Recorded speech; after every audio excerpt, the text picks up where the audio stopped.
Right. Thank you, Doug. And a huge thank you to the President today. This is a tremendous achievement for the people of Alaska. We were in the North Slope of Alaska a few months ago celebrating energy development there.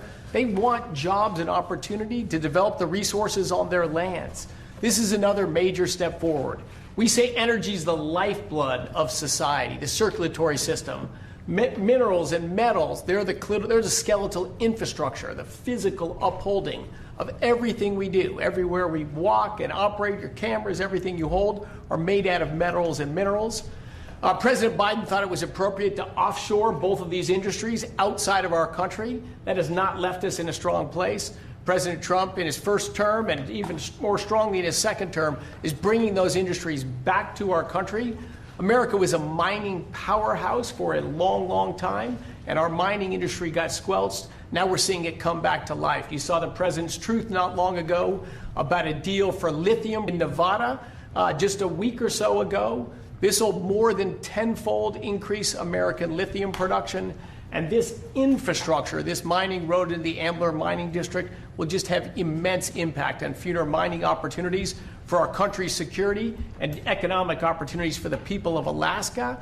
Our critical minerals and mining expert within the administration is standing right next to me, David Copley. I'll see if he wants to add any words. This is a really big deal for the American mining industry, and I think it shows the President's seriousness about getting this industry going and making sure we have the critical minerals we need for our defense industrial base and for our broader economy. Thank you very much. And I think we want to get this going by a certain time, so I signed it. And Will, I'm going to give it to you, and you get it filed. And Sir. Good job. Thank you, sir. It's a big job. Thank you very much.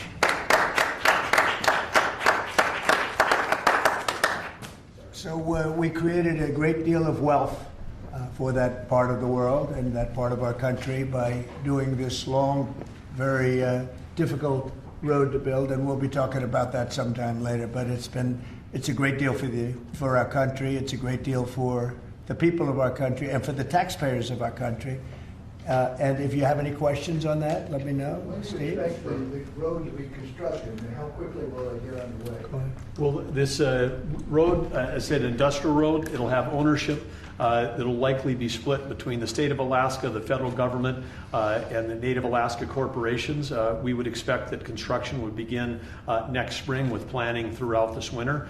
The 211-mile long road will be a gravel road with a solid design base to handle the weight of the trucks that are going in and out. This is typical design that far north because asphalt with a freeze-thaw cycle, very difficult with asphalt or concrete. So gravel, a fantastic gravel road is going to have the least impact on the environment, going to be the best suited purpose. Alaska's done this in the past with the Red Dog mine. They built a toll road that again has ownership. The companies that use the road pay to transit that road. So this is an economic model used around the world in mining districts. We'll apply it right here. And again, it's going to generate revenue for the American people and for the citizens of Alaska as opposed to a cost. And also 2 bridges. We're going to build 2 bridges that will be able to complete, and we'll get them up very quickly. And how long to complete? 211 miles.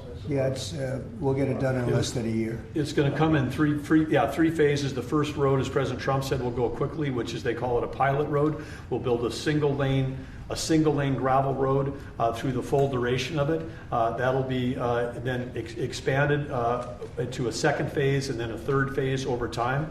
But again, we want to get that pilot road built because then we can help get materials back to help the mine get started quickly as well. Mr. President, there's negotiations happening with your team in Egypt right now over your proposed peace plan.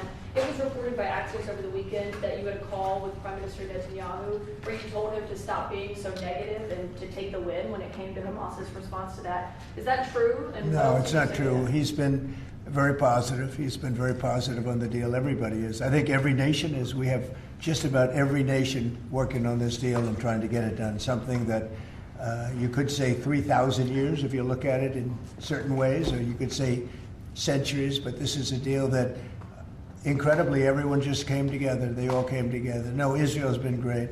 They've all been good, Caitlin. And in the negotiations, do you have any red lines in terms of Hamas disarming and whatnot? Are there no, any I have places red lines. If certain things aren't met, we're not going to do it. But I think we're doing very well, and I think Hamas has been agreeing to things that are very important.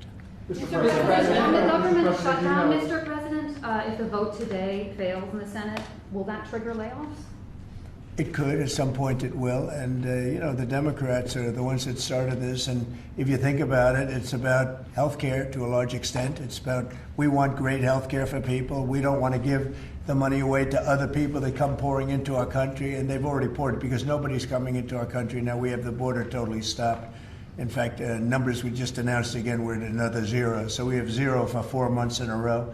0 people coming into our country illegally. That's a pretty good number. I'm not sure even I can believe that, Doug, if you want to know the truth. 0. We went from millions of people to 0, but it's pretty close to that number. And the way you stop them is not to give away, not to announce that you're giving everybody free health care, free this and that. But what that does is it affects the American people, because the American people are unable to get good health care. Obamacare has been a wreck, as you know, and to do that, we have to keep it propped up and do the best you can with it. It's a mess. But a lot of things are going on in that. We talk about Hamas, then we talk about negotiations that we have going on right now. We have a negotiation going on right now with the Democrats that could lead to very good things. What kind of are you And I'm talking about good Democratic things with leaders? regard to health care. Are you speaking with Democratic leaders? What kind of negotiations? Well, I don't want to say will that. go I don't on? want to say that. But we are speaking with the Democrats, and some very good things could happen with respect to health care. Would you make a deal with them on the ACA subsidies? If we made the right deal, I'd make a deal, sure. So you would make a I mean, you have right now subsidies. You have subsidies. That's the problem with Obamacare. The subsidies are so much. It's billions and billions of dollars is being wasted. And we can have a much better health care than we have right now. And we're talking to them. I mean, I'm not saying that's going to happen, because this has also been going on, not for 3,000 years, but it's been going on for a long time. But yeah, So we're you talking would to the make Democrats. You would work to make a deal with them on. I'd like to see a deal made for great health care. Yeah, I want to see great health. I'm a Republican, but I want to see health care much more so than the So, Democrats. Mr. President, on all of this, as you know, the American people are experiencing a lot of pain with any kind of government shutdown. And while you're dealing with Democrats, and of course Republicans are standing their ground, what is your message directly to the American people who may encounter some of this pain and despair? How do you give them hope? Well, up till now, there hasn't been a great deal of pain. There could be a great deal of pain, but up till now, there hasn't been. I will say this, just hang in there, because I think a lot of good things are going to happen. That's all I can say. I mean, I think a lot of good things could happen, and that could also pertain to health care. Mr. follow-up President, question. Mr. We have President. seen a surge in attacks on ICE agents across the country, including the shooting in Dallas and over the weekend in Chicago. We saw 10 cars boxing in on ICE agents and another one ramming into an ICE vehicle. Yeah. We have heard Secretary Noem saying that some of these attackers are actually organized and they're planning to kill Sure. and ambush these officers. Right. What are the consequences for these? Very severe. We're going to have very severe. We're going to find out who's going after our federal agents.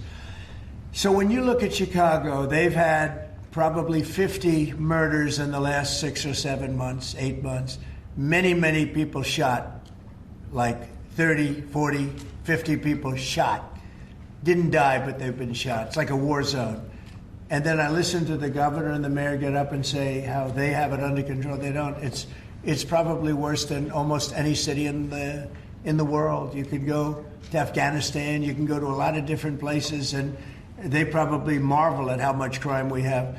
Then you go to Memphis, where we are right now. Now, it's just like in Washington, D.C. right now. You people know better than I do, because you have to live right inside. And so many of the press have come to me. They've said, I can't believe it. It's changed so much. We have a safe city in Washington. Memphis will very soon have a safe city. Chicago can be very, very safe. It's going to be very safe. But Chicago is going to be very safe. And you say, why is it that a governor wouldn't accept free help from regardless? I mean, whether it's National Guard or the military or anybody. I mean, if women raped and beaten and knocked to hell, and the same with men where they're being shot all over the place in large numbers. I mean, we had a week in Chicago where 11 people were murdered and 38 people were shot. And then we have a governor get up and say, oh, it's safe, we can handle it. He can't handle it. He's an incompetent guy. That's why they threw him out of the family business. They threw him out. I knew the family business very well, and they threw him out. And now he's a governor. And he should say, we'd love to have a safer place. Chicago's a great city potentially. You know, I told you, the head of the Union Pacific Railroad said, "Sir, save Chicago. It's a great city. It's going to be lost if you don't do it." We have no choice but to do this. And when judges give us rulings that, you know, you don't have to do it, Portland is on fire. Portland's been on fire for years, and not so much saving it. We have to save something else, because I think that's all insurrection. I really think that's really criminal insurrection. So I appreciate the question. These are unsafe places. We're going to make them safe. So you see what's going on in Memphis. Not pretty, but you know what? We're doing a pretty job, because it's going to be a very safe place in a little while. And the people of Memphis are so happy that we're there. And the people of Chicago.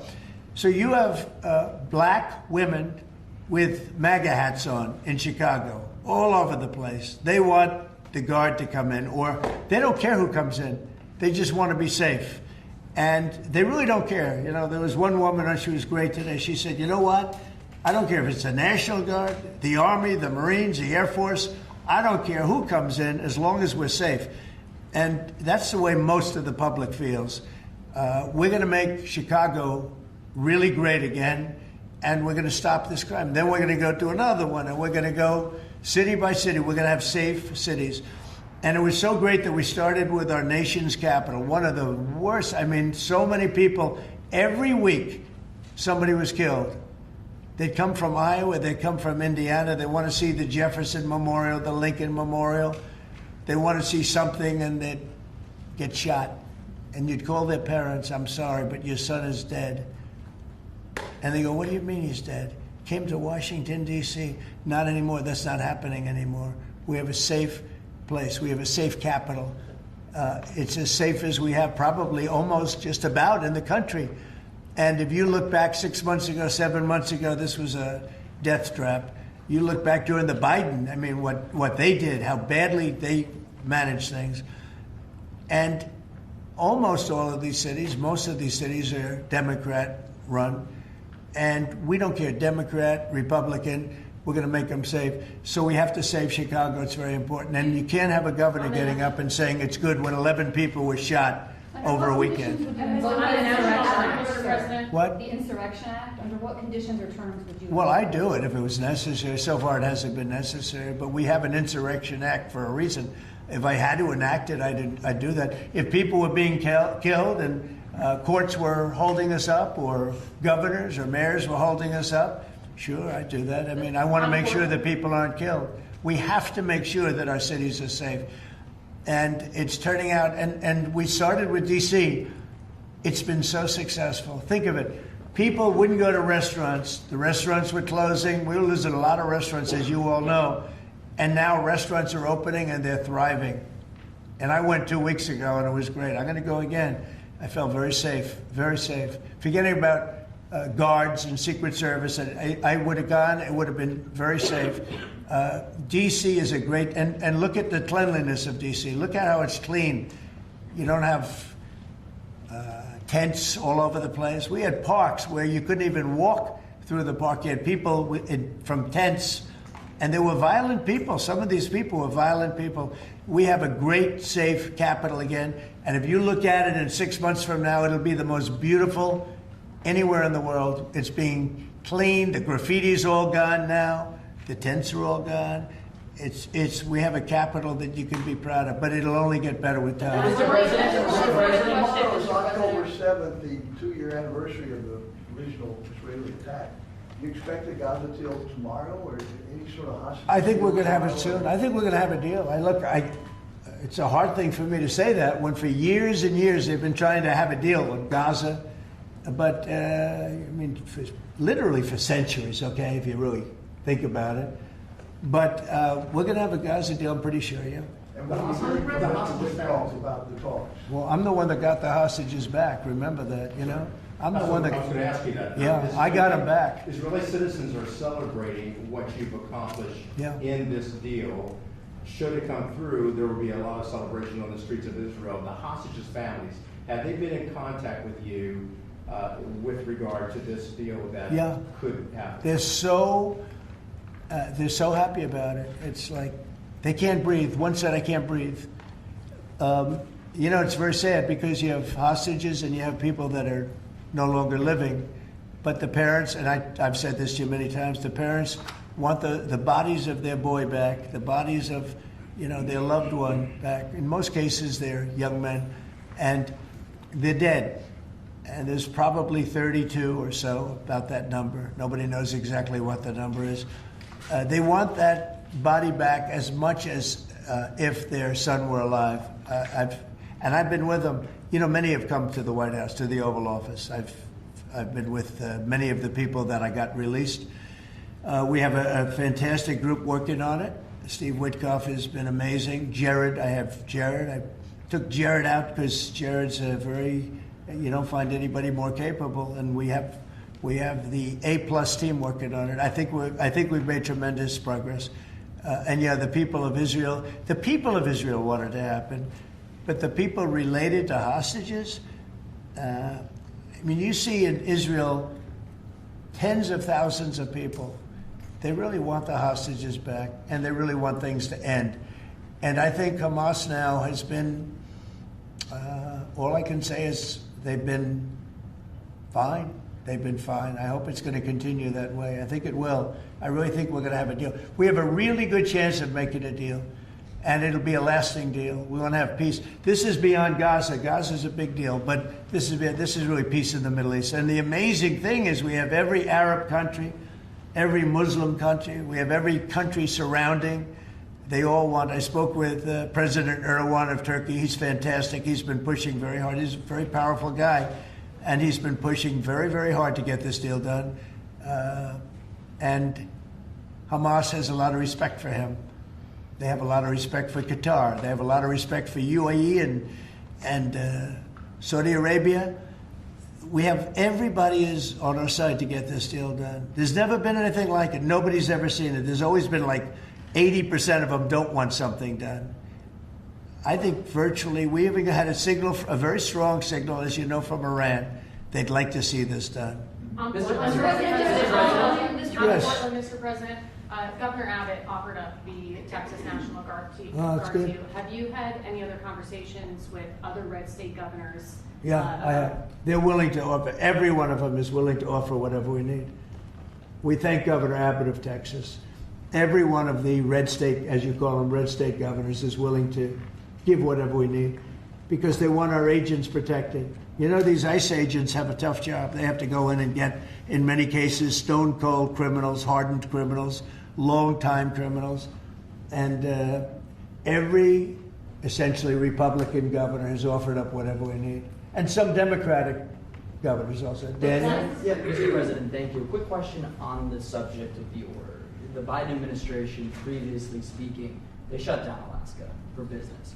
You reversed that, you reversed it on day one, you opened it up, going after all the critical minerals. This mission of yours, Secretary Burgum, Secretary Wright, to boost our own independent production of critical minerals, rare well, it's earths. necessary, Can you just talk right? about how important that is over the next 4 years, sir?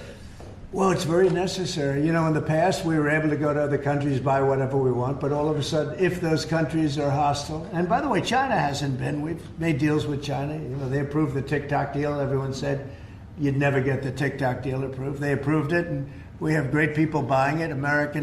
Big, strong American companies are buying it, the most prestigious companies there are, actually, and they're going to make sure everything's good. But President Xi was great. He approved it.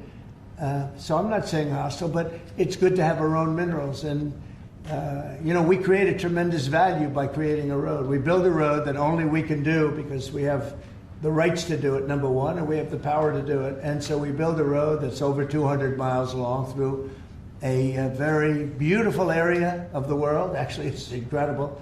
When you look at it, it's incredible. But a rough area from the standpoint of building. So we get a road done. And with that, we unleash billions and billions of dollars of wealth. It's pretty amazing when you think of it. And it's wealth that we need if we're going to be the #1 country. You know, we're #1 now with AI. You probably read. We're beating everybody with AI at levels that nobody ever thought even possible. And one of the reasons we are is because of energy. So our grid is old and tired, like most grids are. They get old with time. I mean, you know, the older you are, the older the grid gets, right?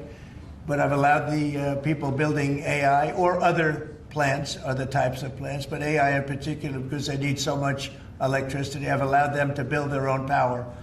And it's been amazing. They're building massive plants, and with the plant, they're building their own electricity. They've become a utility in a sense. I said, maybe you'll do better with the utility than you do with the AI. I don't know.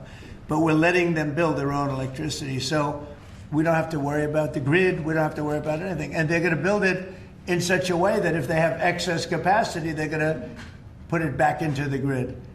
It's pretty amazing. So when they build, we're giving them permits to build their own electric power plants, and it's incredible when you see what they're doing. And because of that and other things that we're doing, we're leading every country. Nobody's even close to us with AI. And AI seems to be the big thing. I don't know. I can't tell you that. There are a lot of people building, and a lot of people have high stock prices because of AI. So a lot of people think it's great stuff.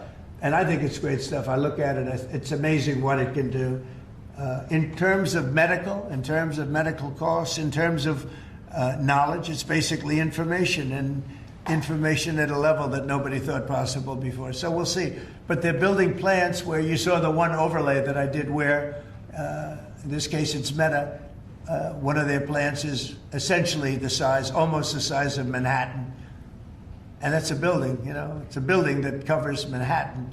So it's big stuff. And nobody's even close to us. We're leading AI by so much. Mr. President, yeah, go ahead, please. Since the start of your administration, we've seen a lot more Americans wanting to join ICE. And as we're seeing more attacks on them right now, what's your message to rank and file ICE agents who are trying to do their jobs but are facing 1,000% increase in attacks? I love your questions, I like you. So who are you with? I'm with NTD. Very good. The one who got mugged. You were the one, that's what I thought. You got mugged. You're not getting mugged anymore. She was really, you're lucky to be with us with that deal that happened. I know all about that. Not anymore, though. You feel a different world out there, right? Totally. If you're safe with the baby nowadays. Oh, good. Well, you're safe now. Nobody's going to be hurting you in any way. Thank you, Mr. President. Okay, thank you very much. Mr. President, on the Supreme Court today. Thank you. So the bottom line on your question, we're just going to make things real safe. We're going to have a country that you can be proud of, not a country that you read about every day where somebody gets mugged from behind or hit over the head with a baseball bat. Those people aren't with us any longer. Yeah, please. Mr. President, yes. Thank you very much. Thank you, Mr. President. On today's call with Lula from Brazil, Yeah. are you considering lowering tariffs after the call? Well, I had a great talk with the president of Brazil, who's a good man. I met him actually at the United Nations. I was going up to make a speech, and I didn't have a teleprompter. I was walking up to my teleprompter. I said, I don't have a teleprompter. But just before that, I met with President Lula, and I found him to be very good. I mean, we had a very good talk for about, 2 minutes. And then I went up to make a speech, and I was surprised to see, how would you like that one, Doug? I've got every leader in the world sitting out there. My teleprompter isn't on. You know why, Daniel? Because it was a rigged deal. But fortunately, I made a better speech than I would have if I read it off a teleprompter, which is pretty easy to do. So it was quite a day. That was a big day. But we met, and we liked each other. And, we had a great conversation. We'll start doing business. And are you considering traveling to Brazil for COP? At some point, I would, and he's going to come here. We talked about that. And a follow-up question on Israel. Israel government has been arresting and deporting activists that were traveling to Gaza. Today, Greta Thunberg, for instance, also some... Well, she's just a troublemaker, I mean, she's no longer into the environment, now she's into this. She's a troublemaker. She has an anger management problem. I think she should see a doctor. She needs anger. If you ever watch her, she's a young person. She's so angry. She's so crazy. Now you can have her. She's just a troublemaker. Yeah, please. The Supreme Court is back in its term today, Mr. President. And Say it. The Supreme Court is back in session. They rejected today an appeal by Ghislaine Maxwell to overturn her conviction. That means her only chance of getting out of prison is a pardon from you. Is that something you're open to? Who are we talking about? Ghislaine Maxwell. I haven't heard the name in so long. I can say this, that I'd have to take a look at it. I would have to take a look. Did they reject that? She wanted to appeal her conviction. And what happened? They said that they were not going to hear her appeal. I see. Well, I'll take a look at it. But you're I will considering speak to the DOJ. I wouldn't consider it or not consider it. I don't know anything about it. So, Why but I'll would she be speak. a I will candidate? speak to the DOJ. Why would she be a candidate for clemency, sir? I don't know. I mean, I'd have to speak to the DOJ. I'll look at it. I have a lot of people who have asked me for pardons. I call him Puff Daddy has asked me for a pardon. But she was convicted of child sex trafficking. Yeah, I mean, I'm going to have to take a look at it. I'd have to ask DOJ. I didn't know they rejected it. I didn't know she was even asking for it, frankly. By Tomahawk missiles to Ukraine, sell them to NATO and let them sell them to Ukraine. Yeah, I've sort of made a decision, pretty much. Share it You know, with us, if you consider, yeah, I think I want to find out what they're doing with them. Yes. You know, where are they sending them? I guess I'd have to ask that question. That war should never have started, would have never started. Such bad judgment was used there. I think on both sides, by the way. But nobody looks good with the war with Russia and Ukraine. Nobody. That's been a horrible. This week they lost over 7,000 soldiers between the two of them. And those missiles, This is every week they're losing 7,000, 8,000, 5,000. they have a range of like 1,500 miles or something, and so they'd be able to. No, I know. No, I would ask some questions. I want to see what's. I'm not looking to see escalation. Yes. And tomorrow you're meeting with the Canadian Prime Minister. What's on the agenda for that? Well, I guess he's going to ask about tariffs because a lot of companies from Canada are moving into the United States. You know, everybody's moving back into the U.S. and he's probably going to be asking about tariffs. They're losing a lot of companies in Canada. They're coming into They left here. They left here 20 years ago when presidents that sat right at this desk weren't doing their job properly. They were probably good politicians, but they weren't good at business, and they allowed these companies to leave. And all they had to do is do what I'm doing right now. And, you know, I'm not saying it's the easiest thing to do, but it is. It's effective. We're a rich country again. We're a powerful country because, you know, I've ended 7 wars. At least half of them was because of my ability at trade and because of tariffs. If I didn't have tariffs to throw around a little bit, you would have at least 4 wars raging right now with thousands of people a day being killed that aren't happening. We've settled. You know, we settled 7. We're getting close to settling 8. That would be a big one. And that's something that could happen. But so I think he's coming probably to talk about tariffs because a lot of companies are leaving Canada to come into the U.S. And they're leaving Mexico. And by the way, they're leaving China. They're leaving all over the world to come into the U.S. And would you Nobody's actually seen anything like it. Would you shift your position on tariffs in response to whatever? Well, I mean, look, my positions turned out to, everybody said I'm right. They find billions of dollars that they didn't even know they had. Recently, they said they found billions of dollars and they couldn't understand. I said, check the tariff shelf. And they come in the next hour and they said, sir, you're right. It was from the tariffs. We're a rich, really rich country again. But more importantly, maybe influence. If I didn't have the power of tariffs, you would have at least 4 of the 7 wars raging. I use tariffs to stop wars. If you look at India and Pakistan, they were ready to go at it. 7 planes were shot down. They were ready to go at it. And they're nuclear powers. And I don't want to say exactly what I said, but what I said was very effective. They stopped. And that was based on tariffs. It was based on trade. Tariffs are very important for the United States. We are a peacekeeper because of tariffs. Not only do we make, you know, hundreds of billions of dollars, but we're a peacekeeper because of tariffs. Mr. President. On the shutdown, Mr. President, the shutdown that occurred during your first term lasted 35 days. Yeah. How long do you expect this shutdown to go? Well, you don't know. Look, I can say this, that it would have not happened except for the Democrats. The Democrats are very foolish. They've lost their way. And we have a new thing now when you look at, it's called crime. It's called absolute, as Biden would say, well, I won't say what he would have said. Remember when he said, it's a 3-letter word, no. Remember that one? Everyone saying, what was that all about? He probably meant exclamation point or something after the word. But this is a 5-letter word, crime, C-R-I-M-E. And we want to put it out and are putting it out, and they don't. They don't seem to care about it, but they do care. I believe that Pritzker and this mayor of Chicago that like to say about we have it, they don't have it under control.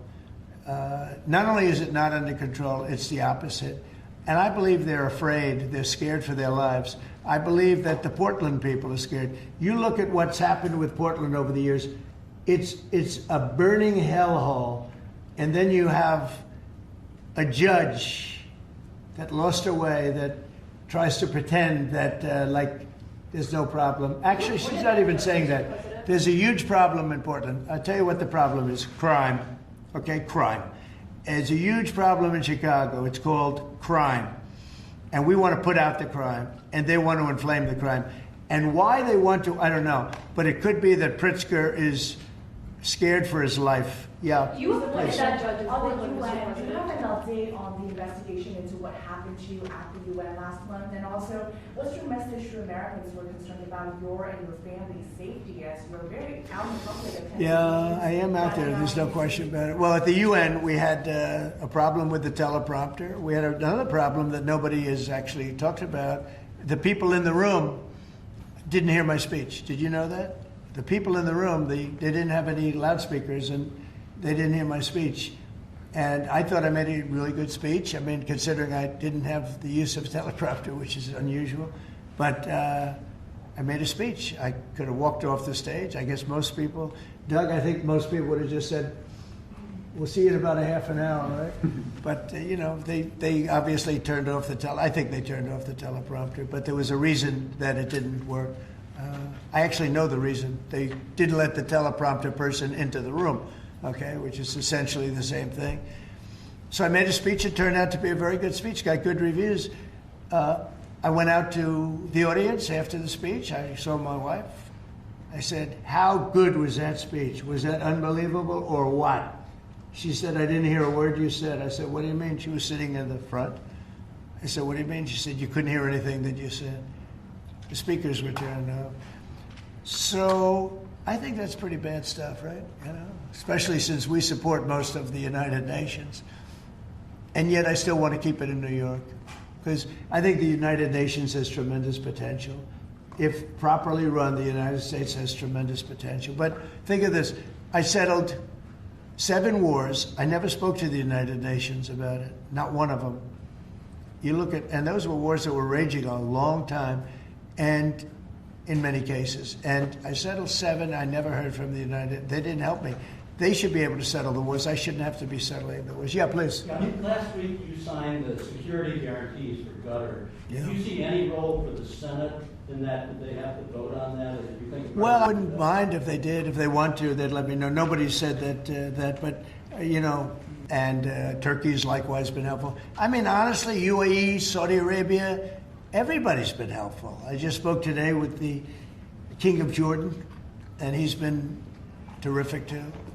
We have, I can't think of any country that's been negative about this. This is why it should happen. I mean, everybody wants it to happen. And usually when everybody, including, I think, Hamas, and when they want it to happen, it's going to happen. James Comey is being arraigned on Wednesday, obviously after his indictment.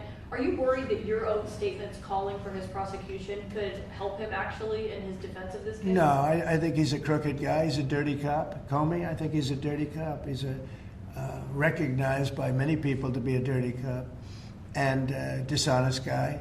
So all I have to do is, I mean, I have nothing to do with the case. I just say, but you called on him, Bondi, to prosecute him and oppose No, I don't call anybody. You know what? I'm allowed to do that if I wanted to do that.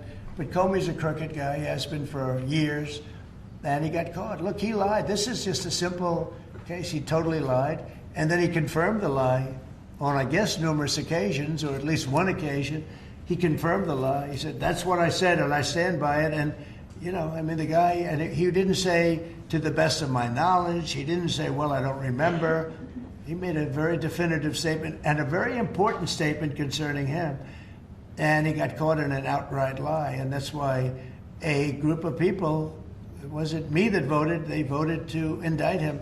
But he's a crooked guy, in my opinion, and we'll find out. The court's going to determine that in a little while, I guess. Yeah. You met President, with do you members of expect the to Navy announce farm yesterday, relief Mr. this President. week? Yeah, I'm going to do some farm stuff this weekend. You met with members Yeah, of please. the Navy yesterday celebrating It was their unbelievable. 250th. Can you talk about that? And as we get closer to America's 250th, you've initiated a prayer initiative as well. Yeah. Talk to me about both of those events and why they're so important, particularly the prayer initiative going forward to the. Well, we have, and we're dealing, as you know, with all of the different, and not just evangelicals, Christians. We're dealing with lots of different faiths, religions, and I felt for a long time that if a country doesn't have religion, doesn't have faith, doesn't have God, it's going to be very hard to be a good country. There's no reason to be good. I want to be good because you want to prove to God that you're good, so you go to that next step, right? So that's very important to me. I think it's really very important. And yesterday was amazing. We went out. We went to the naval base, the largest in the world, actually, and I saw things that were incredible. The level of I don't want to use the word weapons, but they are weapons. The technology on these planes, on the carriers, on all of the different things that we saw. They gave us missile displays. They did the whole. I don't think they've ever done anything like it, but it was really impressive. And the talent of the pilots, where they can land. The aircraft carriers look massive, but when you put them in the middle of like the Atlantic, or in this case, pretty far off the coast of Virginia, and it's sitting in a big ocean, and it was pretty calm yesterday, but it's still a little bit testy, right? And you'd have these guys land right on a thing and come to a sudden screeching halt, and they're really something. They were taking off yesterday, and they look over, yes, sir, and then you see them, and you see them just get ripped back into the seat because the G-forces are so great. And actually, if you're not in great shape, because they were doing maneuvers that were incredible yesterday, and the admirals were explaining that if you're not in really good shape, you don't make it because you pass out. These guys, and women. I met some women pilots it's incredible what they're able to do. So we saw something that was great, and you saw the spirit, because we had for a couple of thousand, I think they had probably 22,000, largely sailors, all dressed in the most beautiful white. There wasn't a spot on any of those uniforms. I looked at them, it was just a wave of white. And it was a great crowd and great reception. So, getting back to a very important question that was asked, when you go back a year ago, people weren't joining the armed forces. They weren't joining the Army, Navy, Air Force, Marines, the Coast Guard, Air Force. If you look at, any of them, they weren't joining, Space Force. And now we're setting records, recruitment. And that goes for the police and fire. Now they want to be policemen, they want to be firemen. And firemen, people don't mention them, but they're incredible. I know so many of them, they're brave as hell. I wouldn't want to do it, tell you. But they weren't able to recruit. The police weren't able to recruit. And the military wasn't able to recruit. We were really off. And I got elected, and it really started on November 5th. I got elected, and somehow the country developed a spirit. Financially, yes, but also with the military. And now we have record levels of people wanting to be in. Every force is filled. We have waiting lists to get into the Marines, to the Army, to the Navy, to the Air Force. We have Coast Guard. We have waiting lists to get in. It's amazing, actually, what's happened. We have a country it was a dead country. And I say it all the time. We had a dead country 1 year ago. Now we have the hottest country anywhere in the world. And it's nice to see you. I've watched you for years on television, so it's nice to meet you. Thank you very much, everybody. Thank you, press. Thank you, press. Let's go. Thanks, guys. Thank you, guys. Thanks, guys. Let's go. Let's go. Let's head out. Thank you, guys. Thanks, guys. Thank you. Thank you very much. Thank you. Thank you, Kate. Thank you, press. Thank you, press. Keep it good, guys. Thank you. Thank you, guys. Sure. Thanks. You doing all right? Good. Good. You were younger than you did 10 years ago. So. Not bad. I'm working on it. Let me know the secret. Thank you, Mr. Thank you. Any questions? Hi, Danny. How did you show it, Daniel? Big rating for us? It's huge. I did an interview with him. You know why? I turned down 60 minutes. I said, Daniel, because he treats me nice. By the way, I heard you had big ratings. We had huge ratings. Yeah. Thanks to you, sir. Thank you, Daniel. Thank you, Mr. President.